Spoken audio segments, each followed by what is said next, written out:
I still can't believe this happened to me. A friend I trusted like a brother filed a theft case against me. He dragged me to court, I lost my job, my respect, and even my parents started to believe I really stole something. I fell in their eyes, my friends looked at me with disgust, and my whole world collapsed. In just one day, everything changed. I never imagined my own life could turn this dark. But that was just the beginning. I never believed in miracles until I became one. Let me tell you what happened to me. This is my story, and I swear on my mother's life, every word is true. I'm 24 years old. For my entire life, I lived with my parents in a rented apartment in Milwaukee. 2 bedrooms, thin walls, neighbors you could hear arguing every night. Dad's a mechanic, hands always dirty, back always hurting. Mom's a housewife, makes magic with coupons and ground beef. And me, I work in a corporate office, sending emails nobody reads, attending meetings that should have been emails. 24 years in that apartment. 24 years of watching rent go up while our dreams went down. So I started saving. Every dollar I could squeeze out of my paycheck went into savings. 5 years of saying no to drinks with friends, no to vacations, no to everything. I had one goal, buy my parents a house before they died in that apartment.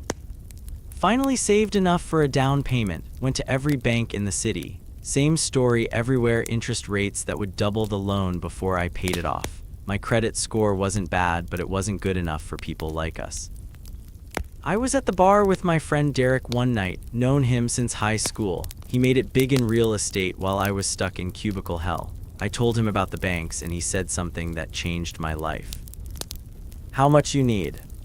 150,000. I'll loan it to you, no interest. I laughed. Derek, come on. Mark, you remember junior year when my dad left? You gave me your lunch money for 3 months straight so I could eat. You tutored me so I wouldn't fail math. Let me pay you back.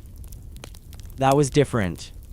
Look, I'll come by tomorrow night. Bring the money in cash. No banks, no paperwork between brothers. Just pay me back when you can.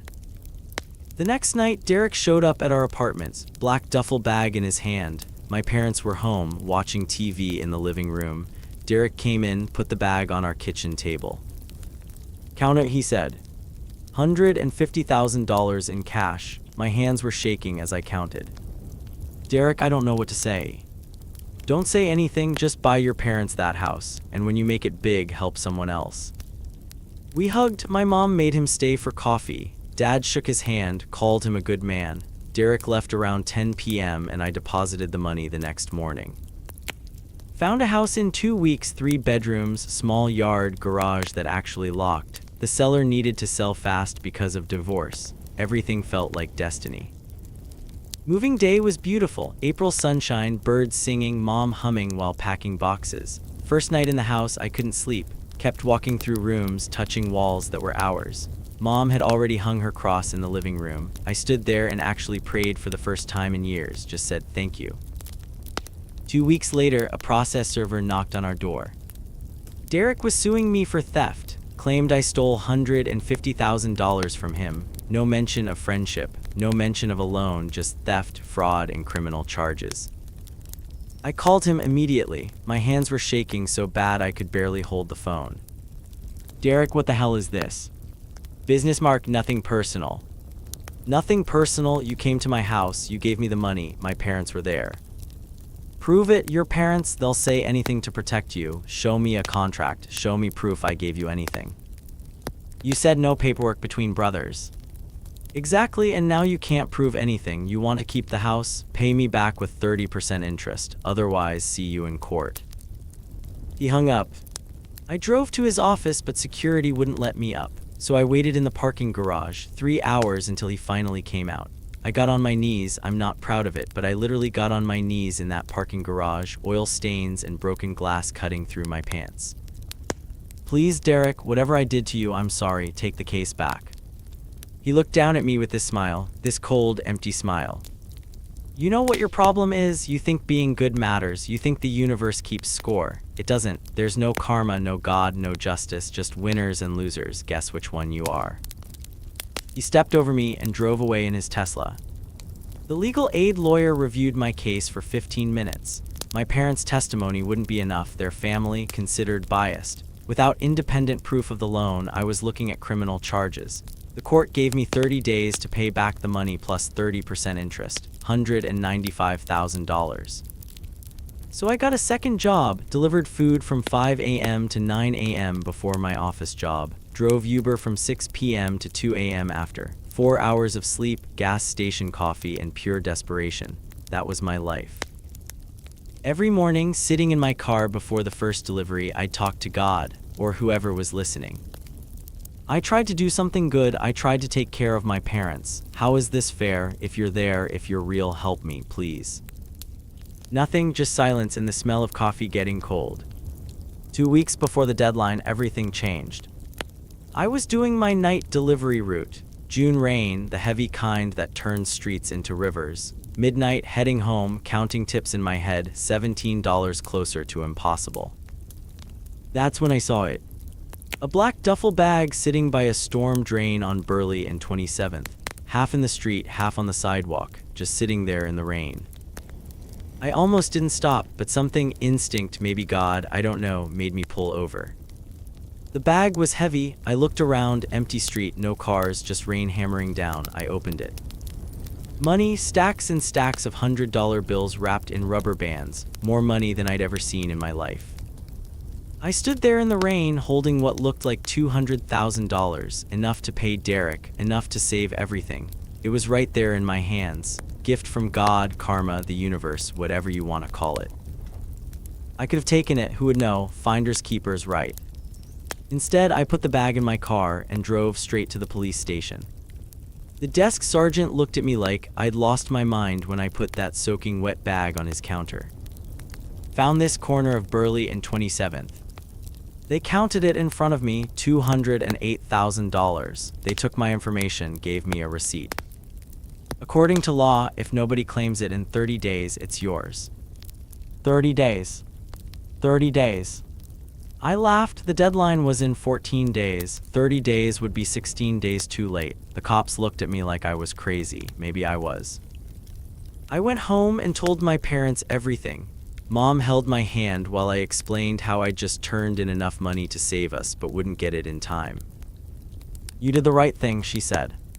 The right thing is gonna cost us the house.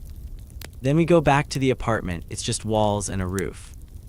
That's when I broke down, cried like I hadn't since I was a kid.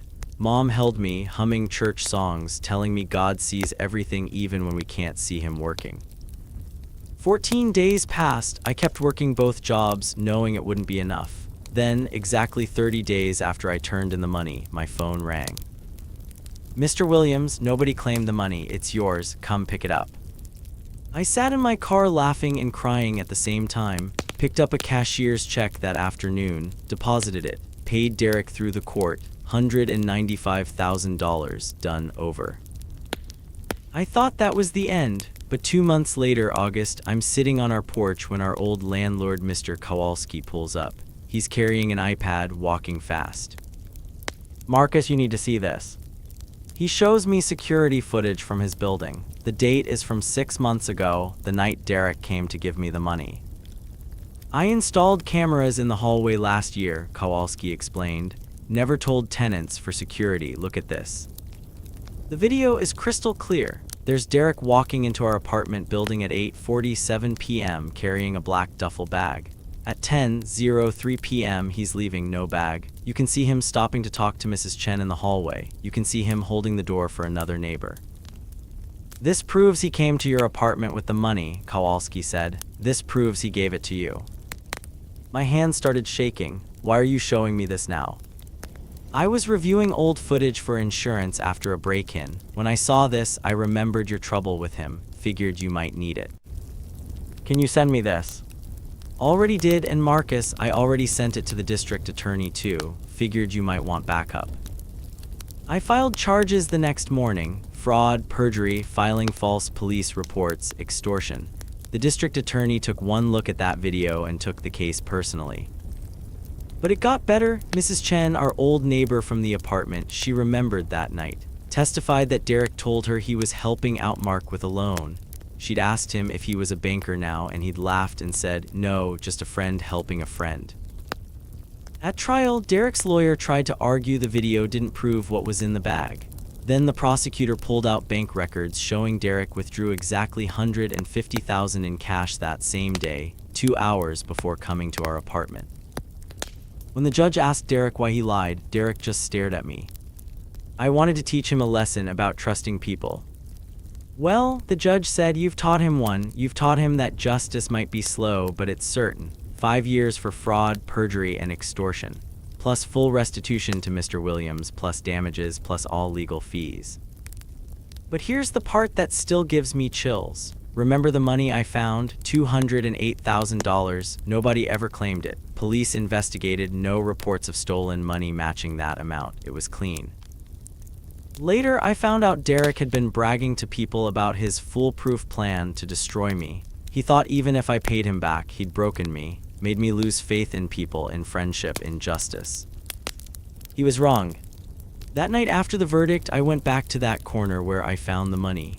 Burley and 27th, sat there thinking about the odds. What are the chances that I find exactly enough money to save me, that nobody claims it, that my old landlord happens to have security footage from 6 months ago, that he reviews it right when I need it, that Mrs. Chen remembers that exact conversation? You can call it coincidence, but that's a lot of coincidences. People ask me now if I believe in God, if this made me religious. Here's what I tell them: I don't know if God exists, but I know that when I was drowning, something threw me a rope. When I did the right thing even though it hurt, the universe paid me back with interest. When a friend betrayed me, the truth found a way to surface. Maybe that's God, maybe it's karma. Maybe it's just the way the world works sometimes. The truth always comes out, even if it takes the long way. My parents still live in that house. Mom's tomatoes are growing. Dad fixed up the garage. I work one job now, normal hours, time to actually live. Every morning I have coffee in our kitchen and watch the sunrise. Sometimes I pray. Sometimes I just say thank you to whatever's listening. When my boyfriend betrayed me and leaked my private photos, I thought my life was over. But God showed me something I'll never forget. If you want to know how God saved me from all this pain, click this video and watch till the end.